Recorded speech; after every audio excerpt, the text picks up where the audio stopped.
You think we need one more? You think we need one more?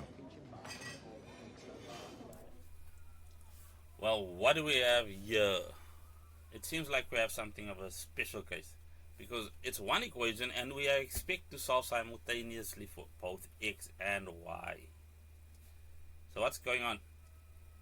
Well, we just have to apply a bit of logic. This is in the form, let's just call it a squared plus b squared, and that's all equal to 0.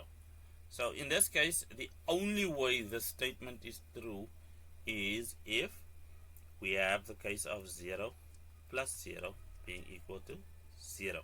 We are going to need 3x minus y to equal 0, and we are also going to need x minus 5 to equal 0.